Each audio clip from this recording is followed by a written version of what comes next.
Good, good. Okay, now I started off by running. Can I run? Can I look up to Jesus? No. No. I gotta get that bitterness. Oh, let me get that jealousy. That lady. I can't stand her.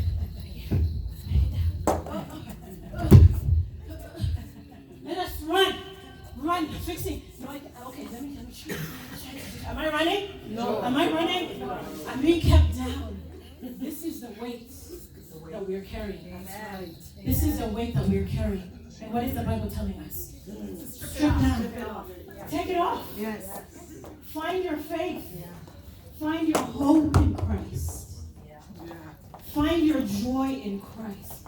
Find your holiness in Christ. Strip off. Oh. Everywhere. Strip down. Strip down.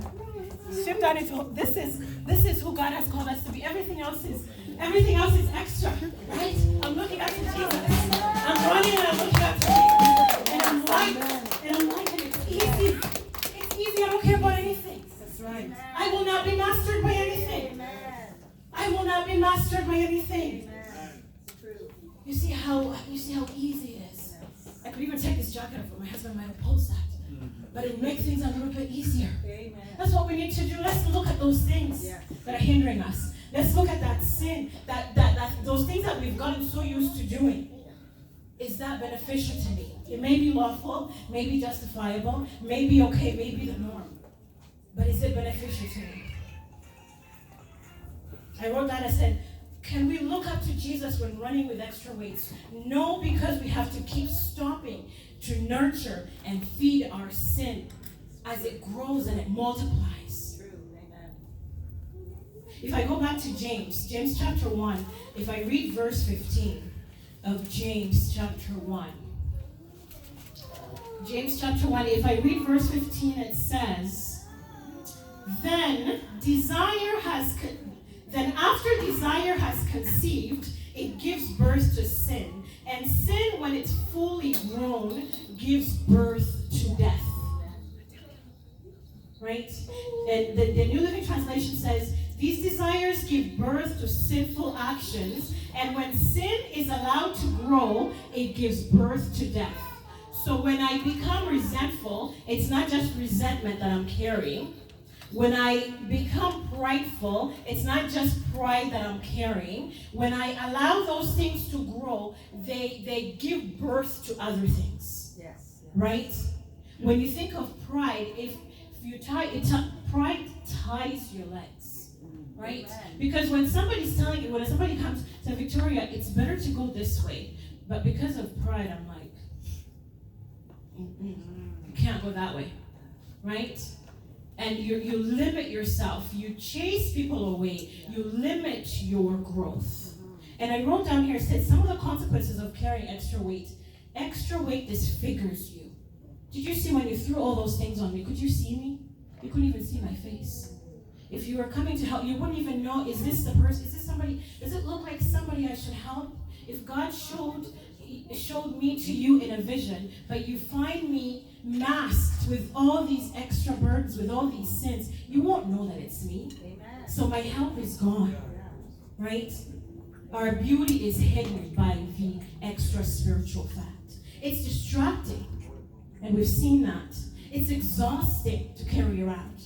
It's a lot of work to be bitter. Yes. It's a lot of work to be resentful. Amen. It's a lot of work to be jealous. Amen. It's a lot of work to be drunk and to be high. Because you've got to be looking for money to spend. It's a lot of work to show off because you've got to go get that big house. You've got to go get the big car. You've got to go get the designer clothes. That's costly. Yes.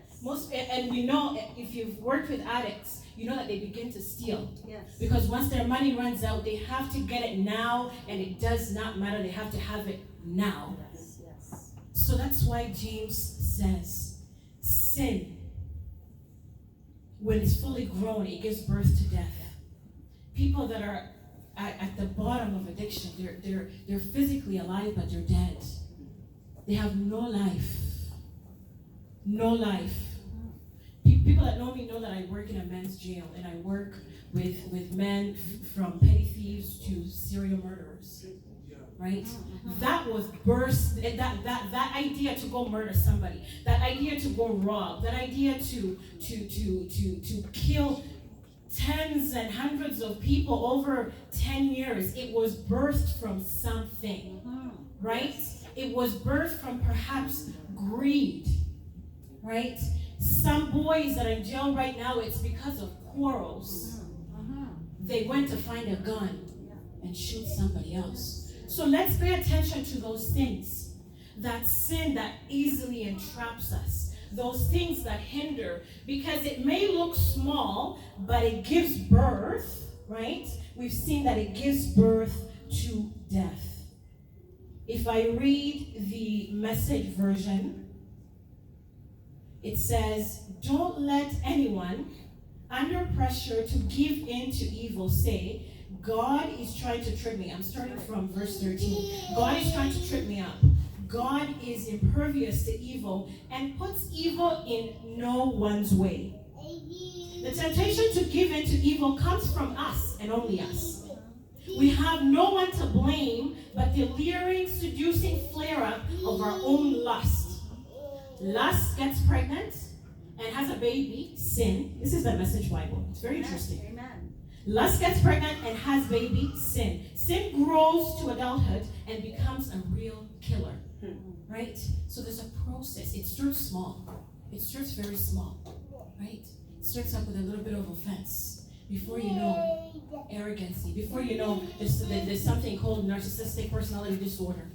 Those are people that you can't tell them anything. No. And they will go all the way to kill if you correct them. And this sounds very far-fetched, but this is what sin is capable of doing. Yes. And again, number 4, consequences of carrying extra spiritual fat. It limits us. It limits us from God. It limits us of the opportunities of advancement. That's right. And again, I said, as I close, people might not know. They might not see your weight. You may see me, she looks okay, but you don't know what I'm carrying, right?